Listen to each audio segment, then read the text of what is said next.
my god! Look at all those octopi. Hey, you guys mean me? So, what's... Oh! They're called Dark Octopus. I wish they were called Dark Occupy. Or Darkupy. Dude, Blade. show off the Dark Blade! Oh, the Dark Blade. Holy shit! Forged by elves! Holy shit! What's its special ability? It looks like a fucking sword! It doesn't have this. Are you just doing the input wrong like a fucking weenie? Nope. There's usually only like 2 types of inputs that you can have for an ability. Go back to the Alucard sword, it's much cooler. Yeah, it's pretty... Holy shit! Gosh, shit. I think I might actually have to like farm here. For what? Experience. I'm not sure if these guys even give good experience. Well, I wish we could find out. The power of... I don't know, that's right. Is this Junji Ito's section of the game? Hey man, don't fuck around with Junji Ito, he's crazy. So do I. That's what inspired my. That's what inspired my my student films when I was in college. I kind of just, well, really it was Alfred Hitchcock kind of thing, where using continuity fucks with your head. But I just really like Junji Ito's work at the time, and I feel like it was really useful. It's really bad. It's only bad because of like. So what makes Junji Ito's work really, really well. Now, how did they dodge that? That's weird. Was that when you're reading it, right? The next page, or the page before the big climactic thing, always stops at something like "Dude," and then you turn the page and you're like, "Oh my god!" But when you're watching an animation, you're like, "Ooh." Like the woman in the window. Yeah. If you look at the book, and then you look, it's way worse. yeah, it's awful. Like in the book, in the like, manga. I feel like they did the Hell Doll funeral. The one with the daughter that turns into the doll. And that was pretty I feel creepy. like that was really good in animation. I feel like that was better. Yeah, it was one of the early ones too. Yeah, my favorite one is like it's the GIF. It's the Twitter post of, man, Junji Ito collection isn't that terrifying. Slum girl, Ned Flanders screeching like a girl. I love that one. I can't. Can you put up a fucking Ned Flanders screaming like a girl?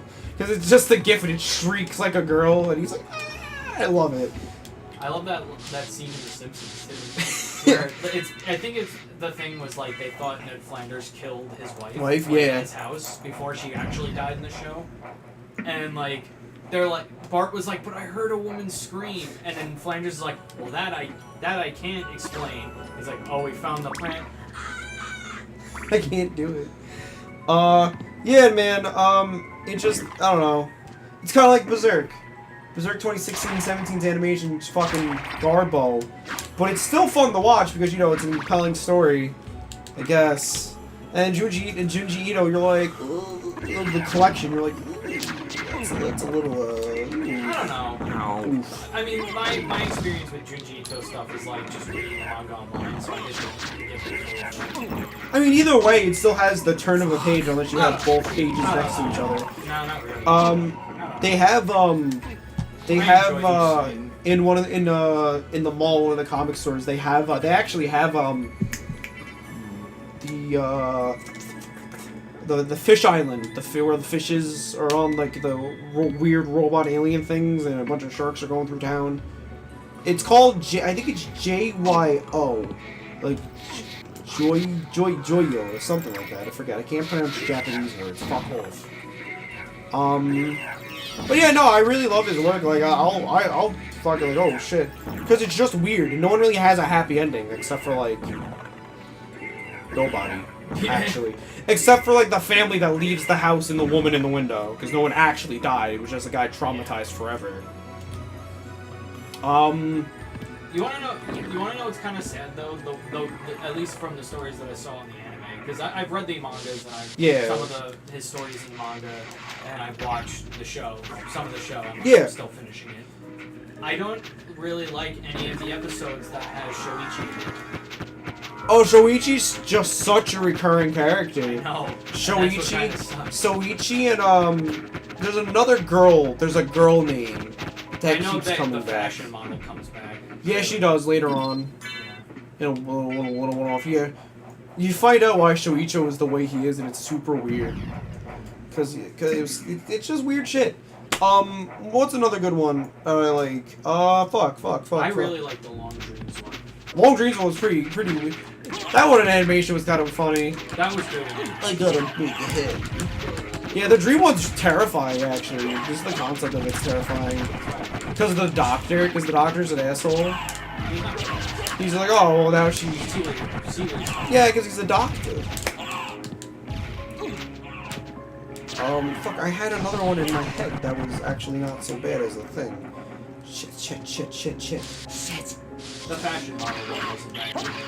Yeah. Because I don't really think the fashion model one was that good story. It's pretty good. I like it in the anime because I actually felt very uncomfortable watching it because of just how massive she is, and I'm like, ooh, I don't want to watch this. I mean, the only part where I felt uncomfortable was like when they were in the car. Yeah. And she like laughs at the joke. Yeah. I forgot. There's another one. I had it in my head. Where someone gets out, like, okay, kinda. There was one that was really disturbing was the fucking Puppet Mansion. Which one was the Puppet Mansion? The one where, like, the guy's brother inherits, like, the puppet, like, store that the father had, and then, like, they string themselves up as puppets, in their own house. Never seen. I think I've seen. Oh no, the one I'm thinking of is the one I actually just remembered. It's called the Red Turtleneck. That one's something. I don't know that one. So it's a couple goes to a fortune teller, and the dude is now obsessed with the fortune teller in terms of beauty, and the couple breaks up and he goes to the fortune teller to sleep with her or whatever, and she's like, "Can I have your head?" And he's like, yeah, sure, whatever. And she ties like a strand of hair around his neck, and it starts like kind of going through a little bit. And then he rips it off, and he sees that the line is permanent, and he puts on a red a turtleneck that's sewn with her hair, and it completely cuts his head off. And it becomes stained red because of his blood or whatever, but he's holding his head in place because the slightest move, just, dead. And towards the end, he gets out alive with his girlfriend because, he realized that he's a fucking asshole, and he's like, I'm sorry, this woman's crazy. But now since he's so fucked up from the event that he literally can't let go of his head. Because he's scared it will still fall off, which it won't, because now the curse is lifted. So that's a bittersweet ending for him. Another really cool one is called Frank and Fran. That's a cool one. I like Frank and Fran. Just like a Frankenstein doctor in Japan. It's pretty cute, actually. Oh, Magic Missile. So like this World War II doctor stitched up a Frankenstein girl, and she's like a doctor. She has like 3 sets of arms sometimes. And she does things for the sake of experimenting and being a doctor. And it's like a genie's... It's like not a genie's wish. A monkey's paw. Because there's one where the girls are like, I wish all the guys would stop being perverts. And she's like, alright. They're like, Frank, can you fix it? And she's like, alright, I can try. So they do it. She does it. And all the guys start focusing on school and whatnot. And not on the girls' sexuality, being sexually attracted to them. And then you find out why. It's because she made a giant sex plant that like gives them the ultimate sexual desire.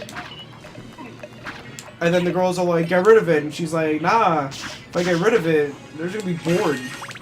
They don't want anything to do with you guys anymore.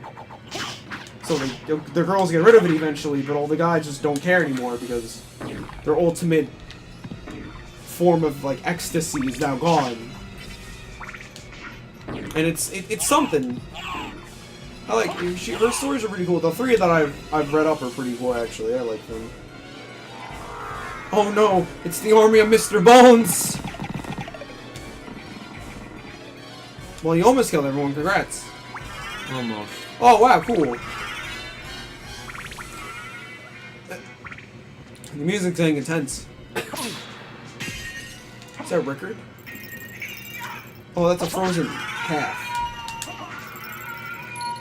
What's another favorite story of mine of Junji Ito?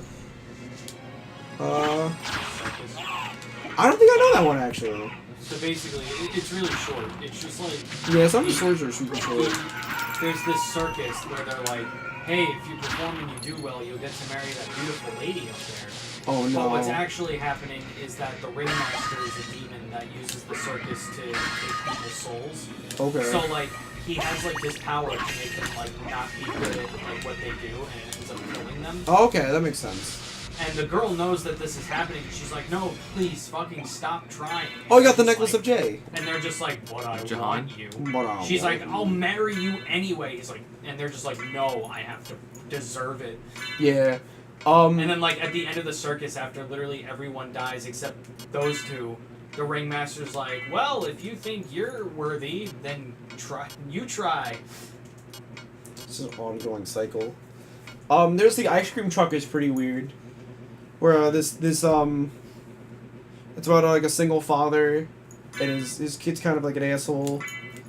This ice cream truck always comes around, he's like, yeah, can I get ice cream? And he's like, no. He's like, and eventually the dad's like, fuck it, you know what, man, like, maybe if I'll do this, I'll be a good dad. Because the kid always threatens to be like, oh, I'm gonna live with mom. And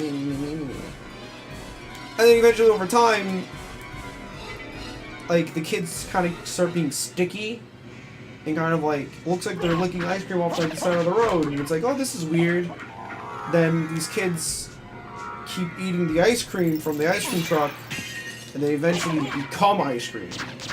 Like, the kid had his friends over, and he's just eating them because they're ice cream on the floor. Then the dad's like, son, stop, and then literally the son's head, like, falls off into ice cream. It's fucking weird. It's crazy. There's that one. I had another. Oh, the one that's super uncomfortable to me isn't, like, anything supernatural. It's literally the meat house. A diamond. Where, there's this restaurant that has really good meat and it's super delicious. However, the walls are just grease. And then you can literally, like, put your finger on it and, like, pull off the grease. It's disgusting. And it's the one where the brother drinks just salad oil out of the thing. Oh, you'll know which one it is. It's the one where the kid goes over the girl and he squeezes his face. Have you not seen that photo? No. You see all the fucking shit coming out of his face? No. That's that one. Because he's like, oh, you think I'm ugly, sister? And he pins her down and he goes, and all, like, the pustules from, like, his face, since, you know, he's greasy and has pimples, spew on her face, and it's disgusting. And of course he blames the dad because the dad's not healthy or unclean. And then later on you realize that all of the meat correction. Then one day the brother's threatening to kill the sister or whatever, or literally killing the sister, like strangling her. And then the dad knocks him over the head with a shovel, killing him, I guess. And then she starts to kind of be the way her brother was, out of nowhere. And you find out that while she's asleep, the dad's just feeding her salad oil. And then, because he's like, oh, I gotta run the business, because he ran out of meat, then he got meat, and then he ran out again. And then the daughter walks downstairs, and she hears, like, chopping, and she's like, that's weird, I thought he ran out of, like, meat to prepare. And then it pans down. The next panel, which is where the panel thing comes in, the turning the page. The final page, I believe, is the dad, his leg bleeding, because he cut his own leg off, and you find out through that he's been selling dead people meat. So that's where the turn of the page really does help these terms of stories. That one's just super uncomfortable. Like, if you read it and ever get the chance, I forget its name. It's, like, super duper uncomfortable, and I don't like it. That's why every time I look at greasy food, I'm like, I shouldn't eat you, because I don't want to be like this weird random story that this Japanese man made. Because it just makes you feel weird then, because every time you look, and now I feel like I'm in a story where you look and you're like, I don't like this. What are you looking for? Trying to level up a bit. I noticed that these things have actually like. Oh, the half out, the frozen halves have been like. There's I think his famous one's the not Akira Fault, but Amaga Fault, where the people go into safe-sized holes and they go through a mountain, and then they eventually people find this other side of the mountain, and the holes are like all like this, or like scorched up and like disformed, because people are really being squeezed through the mountain. Some of his stuff is weird. It's really weird, and like just completely out of like a fucking H.P. Lovecraft book that makes no fucking sense. Like the Fish Island, where like with the sharks and the fish and whatnot, run on those weird bionicle fucking not bionicle like Legos, like robotic spider halves. It's fucking weird. Like it doesn't make any fucking sense. That actually got animated, and I didn't know that. It's called Fish Island or something. It's really bad. It's not in the Junji Ito collection, but it's like the it's a movie. It was the first thing I think ever made. Don't quote me on that, people. Don't quote me. Yeah, all of his stories are just fucking weird. Like There was one where it was like a town with no privacy. Oh god. Like you weren't like it was a town where like locking your door was like illegal. You just had to like let people walk through your house just as if it was like a street corner. Oh god. And it was like driving people mad because there was no such thing as privacy. And it got to the point where like some people just stopped caring. Like they'd let people see them in their underwear. They'd get all like weird about it.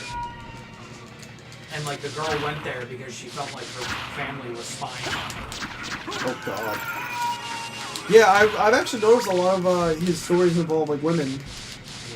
I mean, it's interesting because I can only imagine. There's also the one with the girly boy at the street corner, where like you go to like this crossroads and like you ask him a question and he'll give you like the worst possible answer, even though people take it as fortunes. That's funny. And it always ends up in the girl like killing themselves.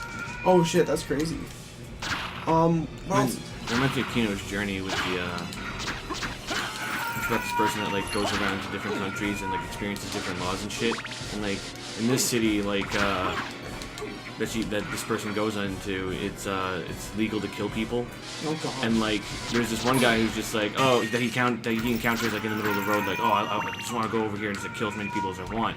And like when he gets there, he finds how that's actually very peaceful there, because anyone can just kill each other, and it's actually become like a refuge for people who are like afraid of other killers, because that gives people the right to defend themselves. That's crazy. And that's that weird shit I can't think about because it's like, whoa, fuck. Just like, so basically, like if any like heinous crime is committed, just freaking there's like no Like police, like there's no police involved because Yeah, like, you're the police. yeah, essentially. basically. Oh, the other one is the honey one, where this dude's friend goes to like South America and gets this delicious honey that when you eat it, so you eat it, right? And like, since it's so good, you won't eat anything else, since everything else tastes like shit. And the natives told him like, oh, make sure they're not looking, and they're like, what do you mean? And literally, no matter where you are, like you eat this honey, and I guess if these god plant sees you anywhere, instantly flattened like in a minute. Because the friends go to the guy's house and they're like, where is he? And they look in his room and he's smashed against the wall, dead. And he slowly peels off the wall. It's fucking weird.